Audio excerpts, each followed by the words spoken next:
Hi, can you guys hear me? I can hear you. Can you hear me? Yes. Forgive me. I'm literally in a bathroom right now. The We thought acoustics must be great. we thought being together was a good idea until the echo was just way too loud. Are you guys all in one spot? Yes, we are sharing a house. That should be Just fun. just don't mind me, please. No, we're fine. I'm not judging. No judging. Okay, looks like we got a couple. I'm gonna assume we have up to 10 in each workshop in each session. So let's give it a minute.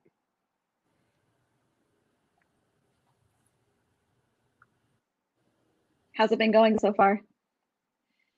So far, so good. We had one big technical difficulty, but other than that, it's going great. And you're in a bathroom, so there's that too. Well, you gotta stay positive, right? It could be worse, right? Could be way worse. Could be way worse.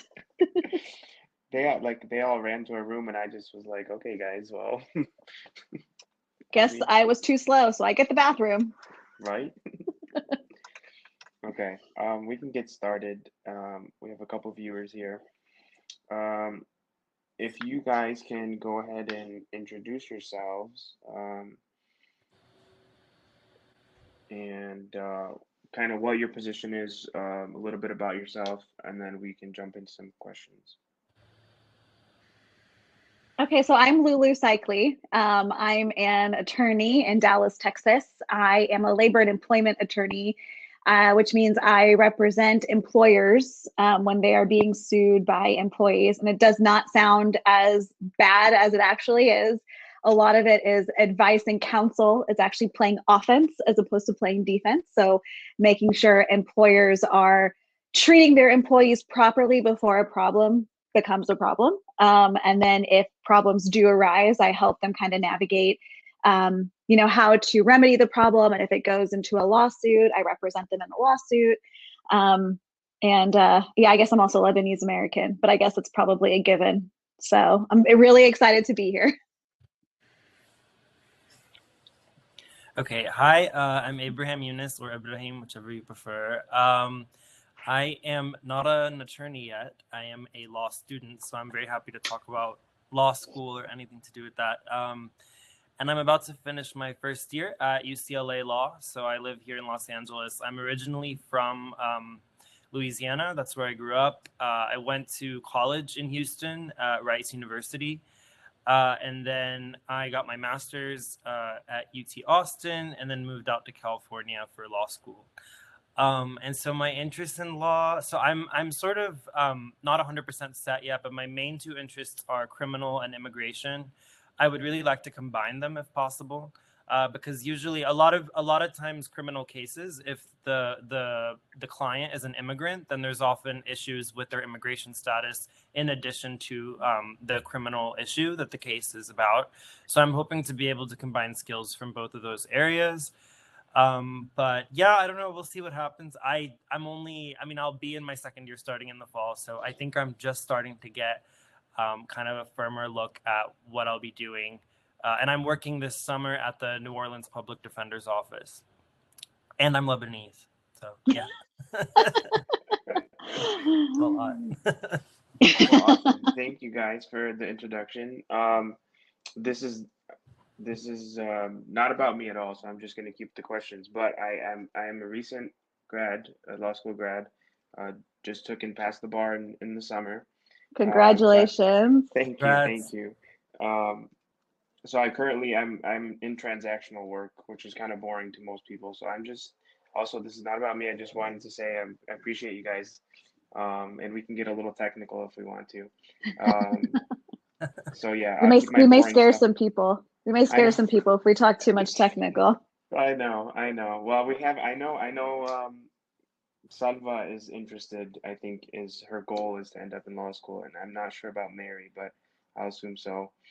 So any questions you two, or Jen and company, you guys have, just please cut me off and let them know. If not, I'll just keep firing away some questions. Um, so we can jump ahead. I know, can you guys elaborate, each of you, on the specific reason that you chose um, the area of interest or the area of law that you did? So I went to law school thinking I wanted to be a prosecutor. I in undergrad I went to SMU in Dallas for undergrad, and I was really big in their mock trial program. And I thought I wanted to be in the courtroom, and that is exactly what I realized in law school I did not want to do. I interned. I went to law school in Houston, so we got a lot of Texas connections here. But I interned at the Harris County District Attorney's Office while I was in law school, which Harris County is the county that Houston sits in. So it's a huge county. And while I got amazing experience there, I realized very quickly I did not want to be a criminal attorney, and I didn't want to be a prosecutor and then maybe one day turn to be a defense attorney. So while in law school, I was also really active in the mock trial program at my law school. I went to a law school in Houston called South Texas College of Law, mainly because they had, like a top 5 trial advocacy program. I should not speak in in short words, the trial advocacy program. And it was very difficult to get on a team. I got on a team pretty quickly. We won a few tournaments. I'm actually still currently an adjunct professor at UC Davis School of Law, where I teach trial advocacy, I coach mock trial. But one of the first competition I sat on was a sexual harassment case. And so, when you do mock trial in undergrad and in law school, it's the same. They give you this faux fact pattern, and you have to try the case as the plaintiff or defendant, or prosecution or defendant, depending on what kind of case it is. And ours was a sexual harassment case, and I fell in love with the law there. And I was only a 2L when that happened. So I started taking employment law classes, every employment law class I could have ever taken. Ended up interning at the EEOC, which is the Equal Employment Opportunity Commission, which that's the federal agency that if you have a complaint about your employer, that's kind of your first step in most states, except really California. But that's really your first step in most states, to kind of say, hey, I have a grievance against my employer. This is how we're going to start, kind of legal process. And kind of the rest was history. I just kept, on this employment path. My first job out of law school was an insurance defense firm in Dallas. Then I ended up taking and passing the bar in California also, moved to California, worked 5.5 years at a law firm in Sacramento, came back to Texas, and now I work for the largest employer law firm in the world called Littler Mendelsohn. So that's kind of my path, and how I kind of got here in a very twisted way. Be able to top that was incredible. You're a 1L. You got time. Build your story. I know. That's what I meant, but amazing. So I definitely think my first interest in law started in high school, because speech and debate. I feel like in high school, a lot of people find their community through some activity, and mine was definitely speech and debate. And so it just became sort of like a news junkie, really interested in current events. Politics, it just out of the blue became like a really big interest for me, and that carried into college as well. So I was always like, social sciences was kind of my main area, and I kind of wanted a way to translate that area and those skills into something where I could, have a real world impact. And it seemed to me like there were several routes, but law was basically the one that stuck out the most. It's the one that my professors and my coach in high school also kind of pointed me to. And it seemed sort of like the best fit with my academic interests. And also I do enjoy public speaking a lot. And I know that's something that a lot of people do not enjoy. So I was told that because of that, it would be a good fit. And I think, I don't know, it's sort of, law school is one of those things too, like when you start looking into what it is and reading about it and studying for the Lsat, you kind of figure out yourself, I think, if it's the right fit for you. And this is going to sound so nerdy, but I actually enjoyed studying for the Lsat, like the logic games. It was actually fun to me. It was like Sudoku or something. And I don't know. It was like, okay, I was like, if I can enjoy studying for something that, like, then like, okay, that's a good sign. So that's a good litmus test for you. But yeah, I would say that's how I became interested. Well, and I want to piggyback off of something you said. I've only been practicing law 8 years, so I'm like, I don't know, a pre-teen lawyer, if that makes sense. Like, I'm not like a baby lawyer, but like pre-teen lawyer. So I don't feel like I know everything, but I'm comfortable enough to be dangerous. Like my boss says that all the time.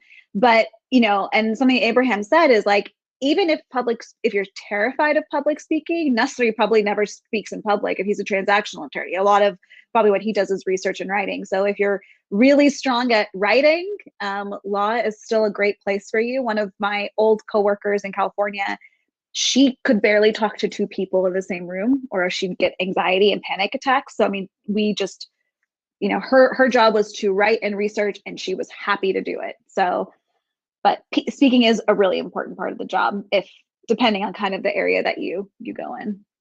Really good point. Like, I think it's not emphasized enough that, like, when you say public speaking, that's really like litigation in the courtroom. And there's so nowadays, like, there's so many other facets of law, especially corporate law, that you can definitely do work. It's sort of like with you know, with physicians, they say, oh, there's physicians who have constantly see patients, and then there's physicians who are like, who don't, and that's like, you know, like radiologists. It's the same thing. It's like there's definitely lawyers who are constantly interacting with other people in public speaking, and those who aren't. So don't think if you aren't a big public speaker, it could still be a good fit.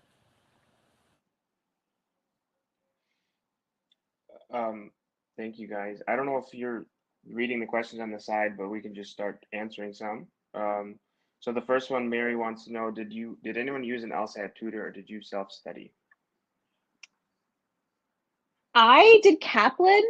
I hated the LSAT. I took the LSAT twice. Once senior year of college, and I did not do well, so then I decided to take 2 gap years, or 2-year gap year, and then I took it again. But I took Kaplan. That was many moons ago, so Abraham probably has better resources. I did not. I didn't do a course. I've heard good things about them, but I benefited the most by far from just taking official practice tests. Like, there's like literally 60 of them. So just on Amazon, like, I thought it was just really useful to take real tests that were previously administered and like really closely study why I missed the ones I missed. Like, that was really what helped me the most. But I do have friends who said that, like, you know, the courses helped a lot, especially, I mean, it's expensive. So if you can do just even a few lessons, or a few kind of overview, like sit down with a tutor, like apparently that was helpful for a lot of people. So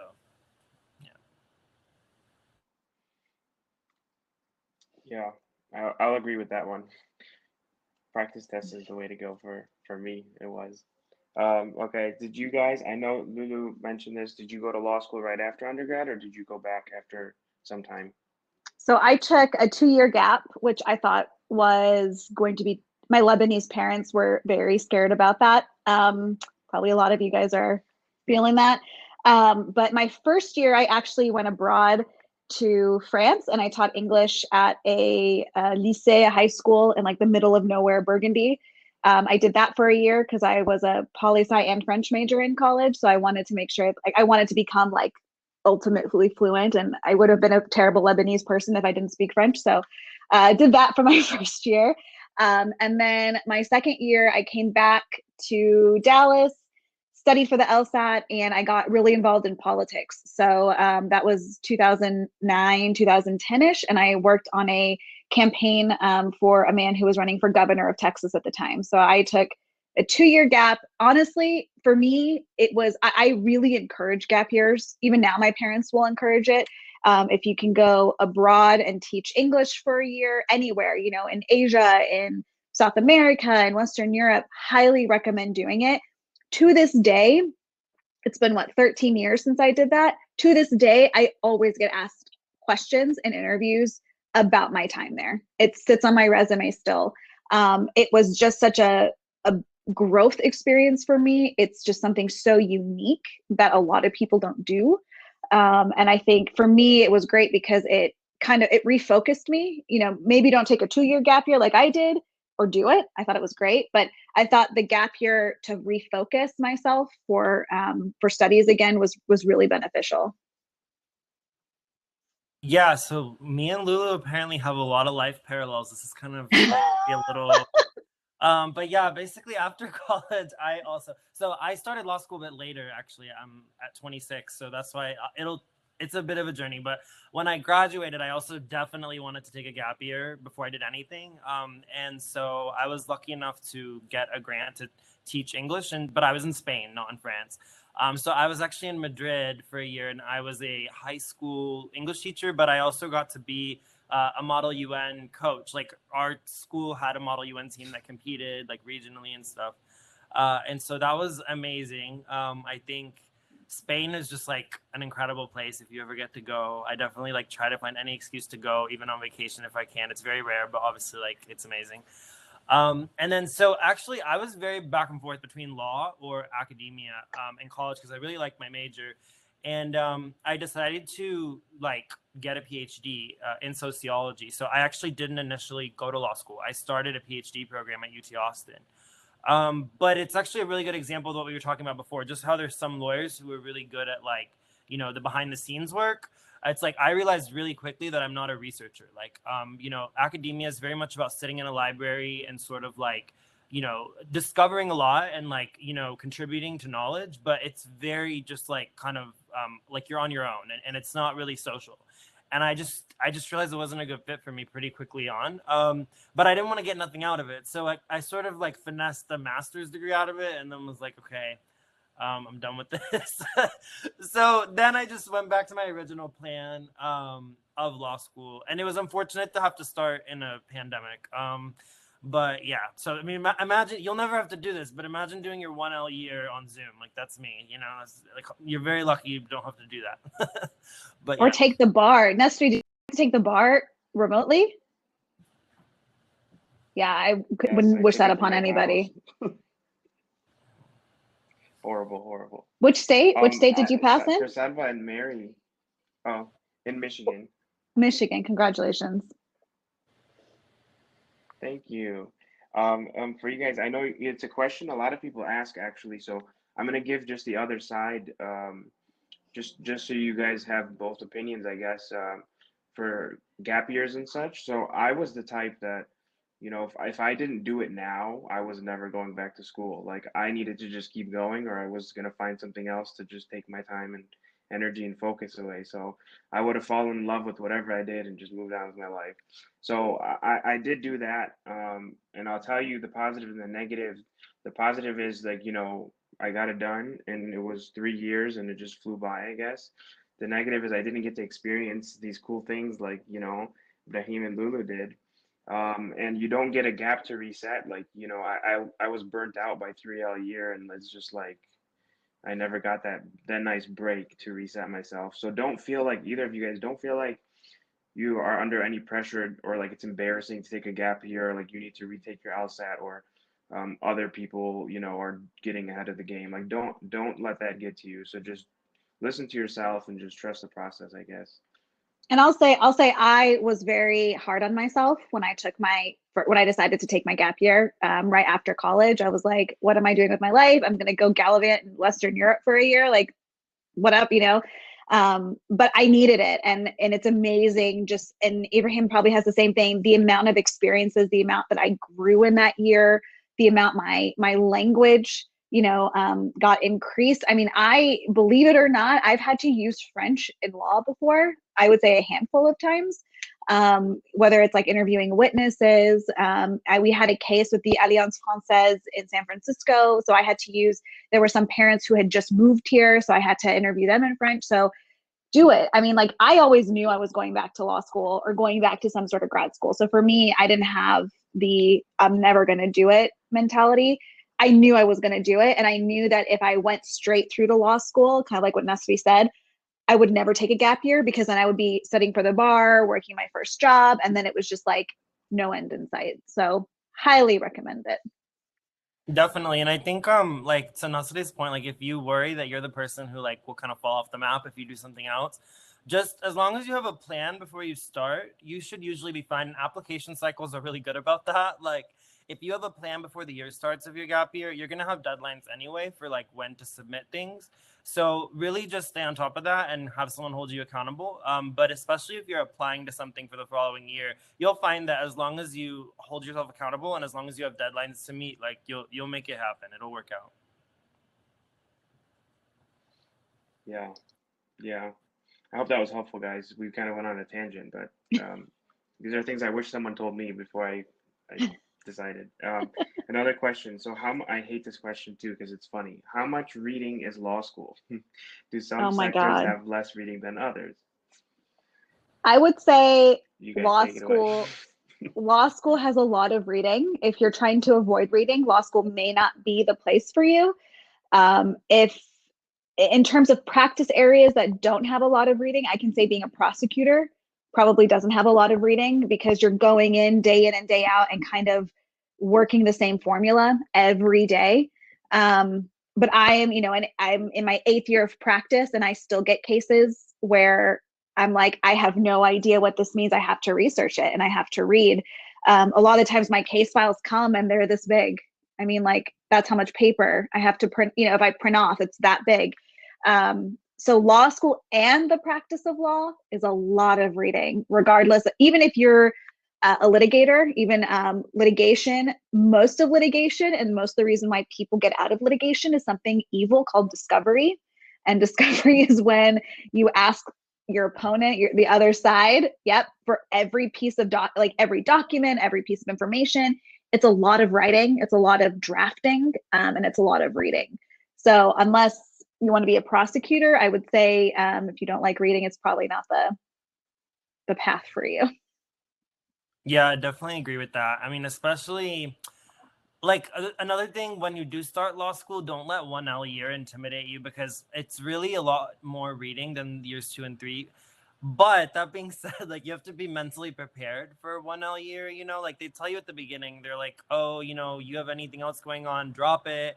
Or you have a relationship, like, great, but also like you have to let them know you're not gonna have a lot of time. It's like you really are reading day in and day out, and you need that initial like jump to just like get all the base knowledge the first year. And then years 2 and 3, of course, you're still reading a lot, but it's more manageable. So don't when you do start, like, just know that the first year is the most reading. Like, it's ridiculous, but it'll get better. And I would say, like, something that really helped me my first year, like, my husband and I were dating my first year of law school, and he lived in Dallas and I was in Houston. So we were long distance. So whenever he would come to town, I just wanted to like be with him because I didn't see him during the week. But one thing that helped me a lot, especially my first year, is, law school, you're not going to have quizzes and tests throughout the semester. You have one final exam. That's it. And so, the professors are going to be assigning you readings, and they're going to be assigning you to read cases so you can learn how the law came out of that case. I look at it like a marathon. If you are steady and you keep up with the reading every day, kind of like you have this schedule that you follow every day, you'll be fine. But the problem is that a lot of people are like, oh, this is awesome, there's no quizzes this semester, I'm just going to keep it all to the very end. And then those are the people who get screwed at the end. And so if you just keep a pace throughout the semester and you're very diligent about it, you'll be fine. Can we segue that into, and well, let's try to frame this in like an advice kind of way without scaring anybody. But it's Mary's asking, how was your social life in law school? I heard you're going to be too buried in books to even see your family. I think that's a myth, but I don't know if I just was horrible in law school. I did great, but you guys can go ahead. I think it's like what you make of it, right? I mean, to me, I heard that before I went into law school, and I found a very balanced life. Like Friday nights, I was going out, hanging out with my friends. Saturday night, I was going out, hanging out with my friends. But I was very diligent during the week. And a lot of the best piece of advice I got before going to law school was treating it like an 8 to 5 job. So, you go to class during the day, and you do and you're not going to have class all day. You may have like 2 classes a day max. So you have all this time in the middle of the day where you can go to the library and read up for your torts class or your crim law class or whatever, but treat it like a day job. And then I really tried, it didn't work out sometimes, but I really tried. The minute I got home, I closed all my books and I turned on Bravo and I watched reality TV because that was my unwinding. So it's not as scary as people make it out to be, but that was my experience. Yeah, like even during my 1L year this year in a pandemic, I have like made a friend group, been able to hang out with them in person, have a study group, just like get to know people. And obviously during normal times, you'd be able to like go out. Like you definitely will have a social life. It's a myth that you won't. There will just be times of the semester where, it's like crunch time. but that doesn't mean that every single day is going to be just like, you're going to have a social life. And I would say you'll meet like-minded people. Just the fact that you're all in law school automatically means you're going to have similar interests and to some degree, and sort of a worldview that will be somewhat shared, because you're learning to see the world like the same way kind of all through that process. And you're sort of like becoming more similar to each other in that way. So yeah. Well, and a lot of law schools too, like your whole first year of law school, it feels like high school a lot, where you're all in the same section. So you're going to be in the same classes with the same people your entire first year. So like my law school, for example, they really encouraged us to have social hours and like go out as a section and like go to the bars as a section and really bond. And like some of my best friends to this day are people in my law school class that were in my section. I've 1L a year. So I mean, like these are going to be your colleagues in the future. These are going to be the people that you refer cases to in the future. The amount of cases I refer to my law school like classmates is a lot. I mean, I just referred one this week to one of my law school classmates in Houston. So these are going to be your colleagues. You want to get to know them. You want to make sure you make a good impression on them as well, because they're your future network. Oh, also, can I plug something? This may be like a little voodoo. So we just started, and by we, not me, I was kind of part of it. There's a national, and I know there's like a question about whether Lebanese people are Arabs or not, but just like go with me on this for a second. There is a National Arab American Bar Association that just got started this year. And so we're trying to go into law schools and get like law schools involved. Of course, we have young attorneys. We have attorneys from, just graduating to 70 years old. So we're trying to make a community for our community. So that way, when we talk about referrals and getting engaged in networks and we're doing events and things like that, that's also important to make sure you get involved with. So get involved with like a section. When you get into law school, you can get involved in specific sections, that you're passionate about. Like I got involved in the trial advocacy program because that was something I was passionate about. You can also, I was about to say, like at UCLA, this is the second year it exists, so I was lucky to have it, but there's like a Middle Eastern student group now. And actually, I would say like a third of the people are Lebanese, but like there's just different nationalities, and you can either start one or join one if there is one, but it's been like a great networking tool, because I think, the community exists all across the country. And if you can know people in different cities, I mean, chances are at some point you'll find a family member, someone who knows someone else. It's kind of ridiculous. That happened with me. But it'll benefit you a lot professionally too. So you'll not just make new friends like socially, but you might make a connection you didn't expect. And if it's like all Lebanese people, for example, that's going to help you a lot. People are going to be like, oh, okay, that's something you have in common. So Yeah, that's awesome. I second all of that. And for both of you guys, for Mary and Sadva, this question about GPA and LSAT score, and when you applied, did they look at extracurriculars in college? Is it just as important? I'm gonna jump in and give a little tip for it, I guess, and shameless plug too. So I do help people with their applications. It's a weird side hobby. All grad schools and programs. So if you guys need help, reach out to me. I'm not a professional, but I have like 4 or 5 years of experience with this randomly under my belt. So GPA and LSAT do matter. A lot of law schools will vet your application just off that. So they have a system that draws the line somewhere, and if you don't even meet those like minimum thresholds, you won't even be considered. After that, then they start looking at all the other stuff, right? So for me specifically, I know I was on scholarship and I got a personal letter and whatever else only because of my extracurriculars. So in states, so I went to Wayne State. It's a state school, and I guess more diverse schools, they really do appreciate that. And I think more top 20 schools are looking to expand their demographics in that way. So the way they do that is look at your extracurriculars. So yes, I know it's not too late. You guys are seniors, but whatever you can do from now till you apply, I would just build that resume. Mary's a junior. Yeah.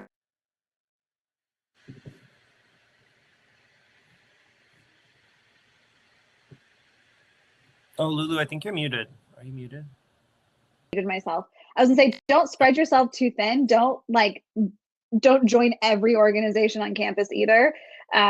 Like for me, I was involved with like student senate, mock trial, and then like one other organization, and that was it. But I held leadership positions in two of those organizations. So holding leadership positions is really important. So don't like go play lacrosse and tennis and be part of like the Middle Eastern Student Association and the Francophile Association and like all like don't spread yourself too thin. Like if you're not involved, like be substantively involved, right? Like hold leadership positions, drive the organization, because those are good things. Like Nesri said, those are good things that you can talk about in your personal statements or getting professors to vouch for you.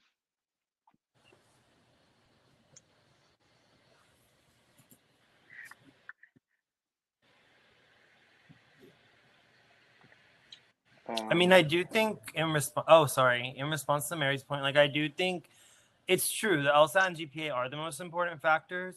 But if you look at the ranges, like they do take people who are like far below average. The averages sometimes I would never, unless you're just like way, way, way below the average, I wouldn't never encourage someone who really wants to go to a specific school to not apply. I would just say definitely apply to a few schools that match your scores because you want to make sure you get into like a school, you know? But I mean, you can definitely reach high and I mean, like I didn't get in, but I was waitlisted at like Harvard and Stanford and those schools, and my LSAT was not like at the average for those schools, but I still applied anyway. You know, and you know, for example, like it's rare, but law schools do give scholarships. I was lucky enough to get a scholarship to UCLA, and I think if your score is like above average for a school, that also means they might give you money. So be strategic, but don't not apply somewhere just because your score you think is like not the average score or something. You'd be surprised, especially if you work hard on your essays, if you have awards or just whatever. I mean, it can help. And at the end of the day too, like something that's you know, I went to South Texas College of Law in Houston, which is a school, unless you've done mock trial, you've never heard of before. And the big reason I went there was because they gave me a lot of money to go. And for me, that was something I balanced, right? Like I got into much better schools, but were 5 times the price, and I had to live not in Texas. Or I could go to South Texas because I thought I wanted to be a prosecutor and knew that was going to help me down the line. Something else to really consider is at the end of the day, like, yeah, a top 20 school is amazing, right? Like if you go, like Ibrahim's going to do amazing things. You know, he's clearly like a hard worker, you know, he has a great school, etc. But at the end of the day, you should really also look at the percentage, the bar passing percentage rates. So I'm going to hit on SMU a little bit because they're in my hometown. So I went to SMU undergrad. I applied to SMU law school, did not get in, and I was pissed. I was so angry because I fell in their GPAs and, you know, whatever, and LSAT and all this other stuff. And then after I didn't get in, I was seething. I realized that they had at the time I applied, they had one of the lowest bar passing percentage rates in the entire state of Texas. That even like 4th tier schools were outperforming SMU in the amount of students who were passing the bar. So, I mean, you're going to law school to become a lawyer, and the only way you become a lawyer is to pass a bar exam, right? In a state that you want to practice law in. So for me, I was like, okay, great. You know, my school that I went to had, I think, the 2nd highest bar pass rate in the entire state of Texas, even before UT Austin. And so to me, I was like, great, like I'm going to come out of the school, I'm going to pass the bar. And I did. I passed 2 bars. I passed the Texas bar and the California bar, the hardest bar in the entire country, studying by myself.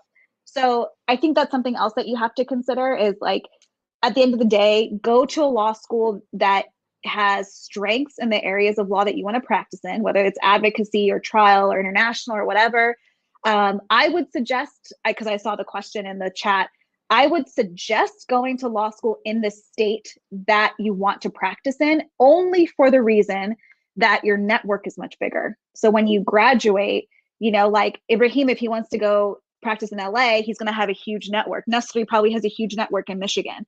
I had a huge network in Texas where I went to law school and I'm here. So it's not that you're going to learn the laws of that state particularly. There are certain classes that you can take state by state classes, you know, to study for that particular bar exam.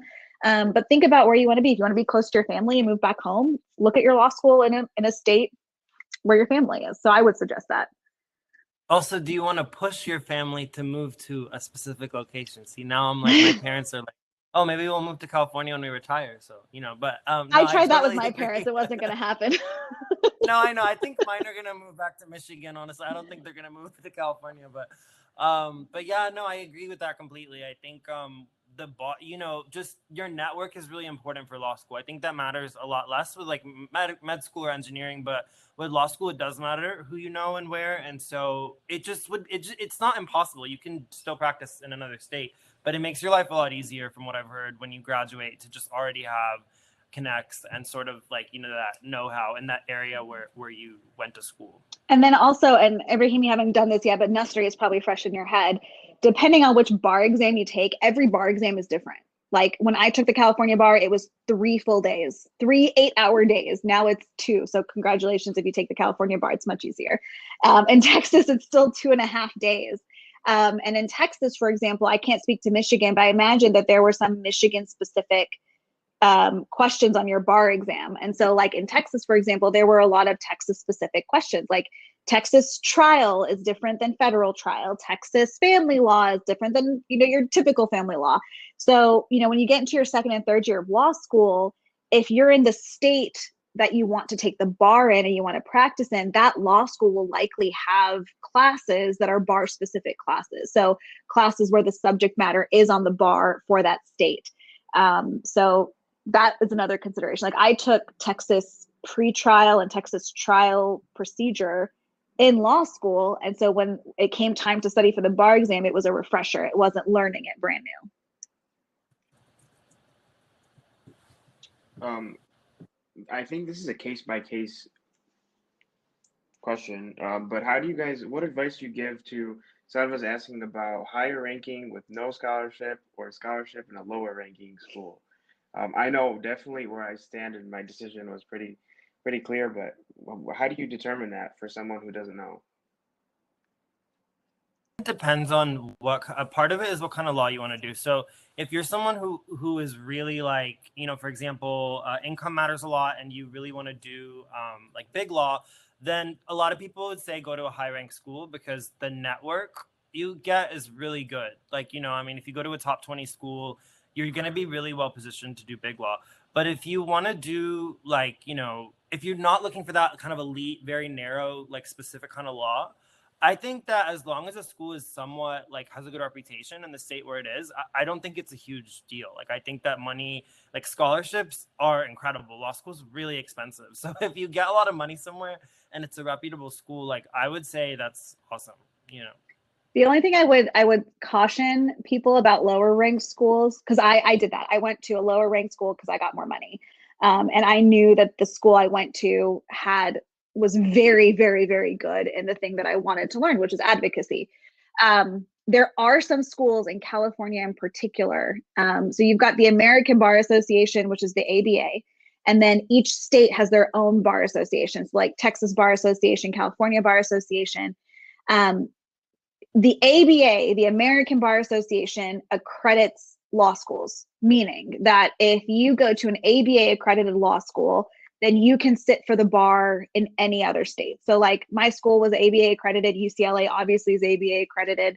And so I could go sit for the bar in New York if I wanted to, like I sat for in California. California, and I think there are some other states, California does have law schools that are much lower ranked, that are not accredited by the American Bar Association. They're only accredited by the California Bar Association. So what that means is you can only take the bar in California. That means you can't sit for the bar in the other 49 states. So that's the only consideration I would say, is just making sure that the school that you're applying to not only has, the programs that you like, the specializations that you want to practice in one day, but make sure they're ABA accredited, because sometimes that I didn't learn that until I practiced in California. So that was like brand new to me. I didn't even know that in law school that existed. Yeah, definitely. I don't think, just to clarify, I think if you like, there's a certain point to which, after which, like, I would recommend not going to a school. Like, when I said highly ranked, I meant more just like a school that has a good reputation. But if a school's not ABA accredited, like, I don't even, honestly, I wouldn't say don't even apply, because the job market's not bad, but it's like, if you can't even practice in another state and there's like issues with accreditation, like employers aren't going to like that. So definitely, there's a certain tier beyond which, don't apply to a school that's not like accredited, for sure. And when we're talking big law, if you guys ever watch Suits, that's big law. Yeah. Big law is like, you work in a really large firm, you're sort of doing all kinds of practice areas, and yeah, it's like corporate. It is like Suits, very much like that. Yeah. Or The Good Wife. I don't know if that's too old for y'all, or like The Good Wife.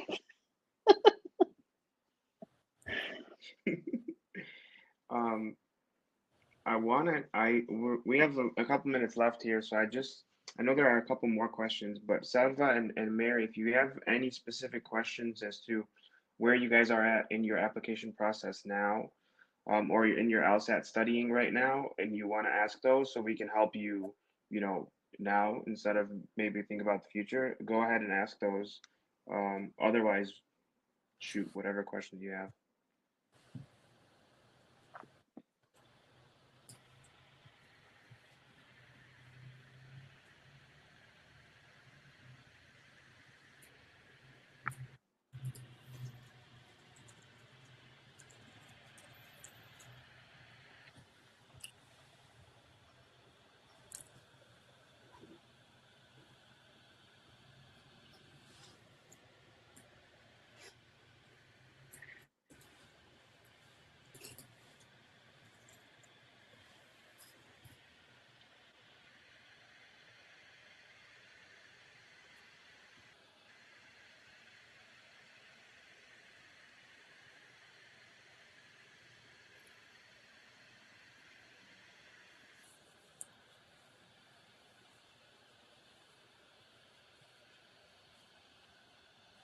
I think you can probably get away with taking it once. You want to be happy with your score, but if you're going to do 3 months of studying, then I would just make sure that you block off like a couple hours, maybe not a couple hours a day, but like 2 hours a day at least, for sure. Because I took 5 or 6 months, and that's why I only did an hour a day. But if you're going to like do 3 months, then it also helps to just once a week take a full practice test. But yeah, you can totally make it happen as long as you're happy with your score. Like, definitely don't take it again if you like your score.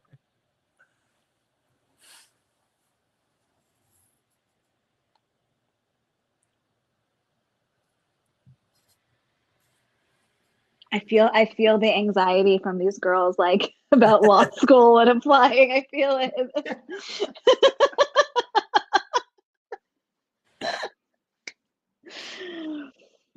You'll get through it. It'll be fine. What's so funny is when I started practicing law, when I was a baby lawyer, fetus lawyer, it was just so funny to see how many bad lawyers are out there and how many like not prepared lawyers are out there. And I kept thinking to myself, well, this guy passed the bar. Like, I'm going to be fine. I'm way more confident than that guy. So, I mean, just kind of think of it like that. Like, it feels intimidating. Like a few years ago, 2 years ago, I did my first appeal hearing, which was basically like going in front of appellate judges in California, like the second highest court in California, and arguing an appeal, which is, we didn't like what happened at the trial court. So we wanted to, go to the judges and appeal. And I was so scared. I was like a fifth-year attorney. I was like sweating, and it was just not cute. It was not great.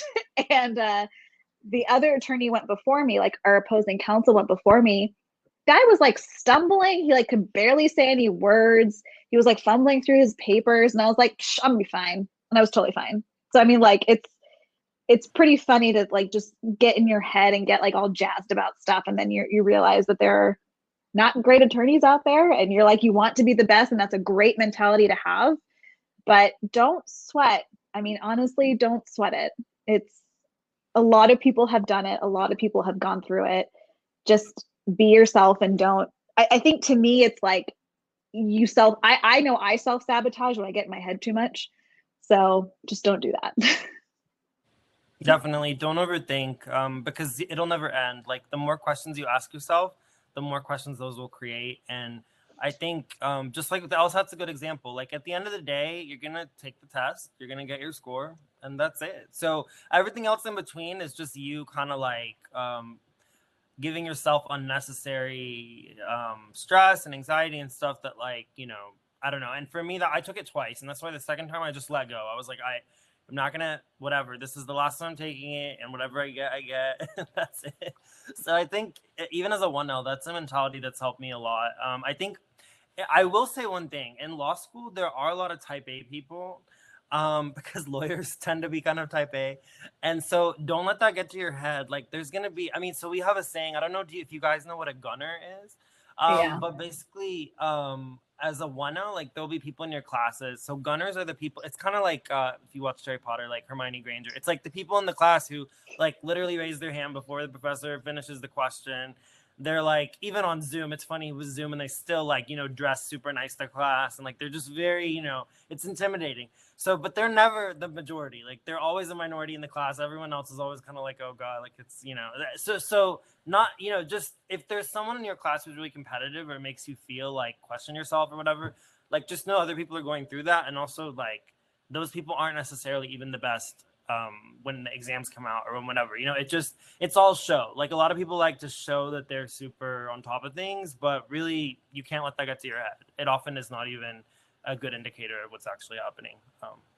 The gunners in my class were definitely not in the top half of my class. And I remember at law school orientation, the like professor that everyone loved the most gave a speech, and he said, pardon the language, he said, "You'll never remember who your law school valedictorian was, but you'll remember who the biggest asshole in your class was."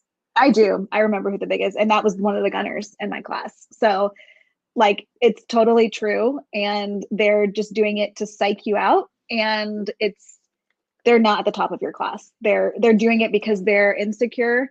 I mean, a lot of the times professors will call on you and like make you stand and like recite a case. I don't know if that still happens I guess over Zoom. Maybe that doesn't happen over Zoom, but they'll make you stand up and like they'll just fire questions about a case that you just read. That's intimidating the first time it happens, but like when you're an attorney and you have to go to an appellate court and you have judges firing off questions, interrupting at you to see how well you know your case, it's real life. They're prepping you. And the best place you can make mistakes is when you're not representing somebody in a law school classroom.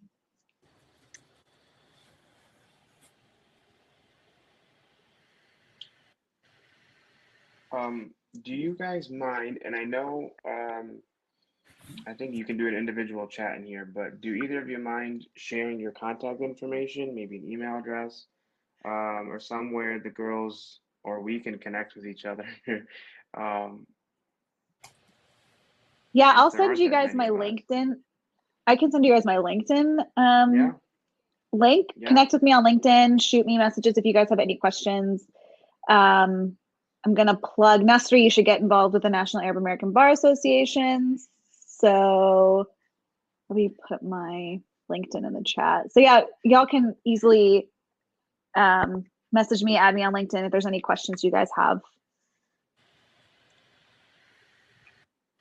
And definitely Right, email me if you cool. have any questions about the application process and everything, because I've been through that recently. Just email me and I'm happy to help, or yeah, whatever it is.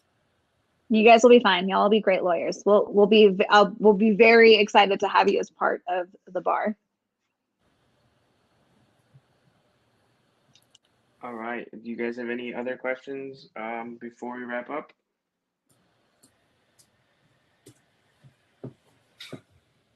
All right, cool. So I don't know if you guys are available tomorrow. You'll be attending, but we have a great series of workshops and speakers all day, and you're both. I mean, Mary and Sanava, I hope you guys will be there. But Lulu and Brahim, you guys are welcome to join. Um, just log in and join, and especially the keynote speaker is gonna be really awesome. Is it the Pfizer guy, Moderna guy? Pfizer, Moderna, Moderna. Moderna. That's the shot Oh, I took. It killed me. It knocked Ugh. me out. Me I too. was Yeah. like, dead. Yeah, me too. Totally knocked out. Totally knocked out. Well, I should have a he's few better words with speaker him. than he is, you know. Well, my husband works in bio and medical devices, so like, and he does regulatory work. So, you know, he's all about like, this is all the research they had to do, and these are the tests they had to do. I'm like, okay, that's great. Like, I don't do science. Thanks. Hey, Nusfi, is Reem with you in the same place? She's in a bedroom somewhere. Well, tell her hi. Tell her hi for me. I will, because I'm gonna tell her first. I'm gonna yell at her for locking me in the bathroom, and then I'll tell her you said hi. I was like one of the first people to hold her when she was born. That's how long I've known Reem. Reem is an angel. She's amazing. She is amazing.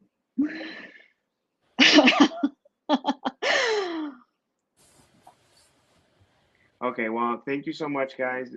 If you have any questions, reach out to me.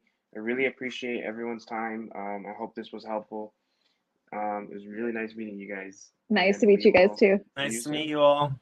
Take care. Bye, everyone. Have a good weekend.